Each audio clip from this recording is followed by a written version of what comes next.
ჩემი აზრით, თლიანად რეზოლუცია არის მნიშვნელოვანი, იმიტომ რომ სპეციალურად მისი განახლება მოხდა პირველი ოქტომბრის არჩევნების შემდეგ და მოხდა სწორედ იმის გამო, რომ რეგიონთა ასამბლეა დააკვირდა და იმ პროცესებს, რომელიც 1 ოქტომბრის შემდეგ თვითმმართველობების თავზე, ესე ვთქვათ, დატრიალდა.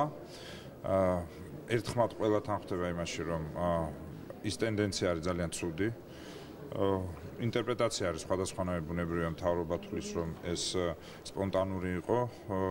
მე მიმაჩნია, რომ ეს არ იყო სპონტანური, იმიტომ რომ იქ კონკრეტული პოლიტიკური ჯგუფები აქტიურობდნენ კონკრეტული პოლიტიკოსების დავალებით, მაგრამ მთავარი იქ იყო პოლიციის უმოქმედობა, რაც დაგვირგვინდა ბოლოში უკვე 8 თებერვლით. ამიტომ მე მიმაჩნია, რომ ეს პრობლემები სერიოზულია, იმიტომ რომ არ არსებობს ევროპისკენ მიმავალი ქვეყანა, რომელიც პატივს არცემს თვითმმართველობას.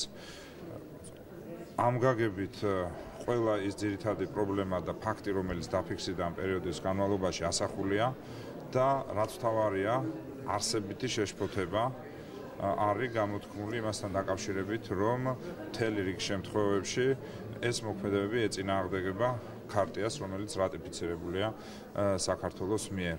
ეს ძალიან ცუდი ნიშანია, ასეთი რამ არც ერთ ესე ვთქვათ რეზოლუციაში აქამდე ჯერ არ ყოფილა, ამიტომ მოწოდება არის ისე როგორც ბუნებრივია ცენტრალური მთავრობის მისამართით, იმიტომ რომ ეს პირველ რიგში მისი დასარეგულირებელია, ჩვენ როგორც ადგილობრივი თვითმმართველობა და საქართველოს მსხვილი ყველაზე მეტად თვითმმართველობა თბილისის, მზად ვართ იგივე რეგიონალურ სამინისტროსთან ვიმსჯელოთ იმ რეფორმის პროექტზე, რომელიც წარმოდგენილია. Რაღაც ნაწილში საკმაოდ საინტერესოა, რაღაც ნაწილში შეიძლება გქონდეს შენიშვნები, ამიტომ ამ კუთხით ჩვენ მზად ვარ თანამშრომლობისთვის, იმიტომ რომ ჩვენ უნდა ვიცოდეთ, რომ ყოველი არჩევნები ცენტრალურ დონეზე არ ნიშნავს ცვლილებებს ადგილობრივ დონეზე. თუ ეს ტენდენცია ერთხელ და სამუდამოდ არ დაიძლია საქართველოში, მაშინ ჩვენ მუდმივად ვიქნებით საფრთხეს, რომ ესე ვთქვათ, არა ევროპული, ესე ვთქვათ, ღირებულებებისკენ სიარულის, არამედ პირიქით უკვე პროცესის.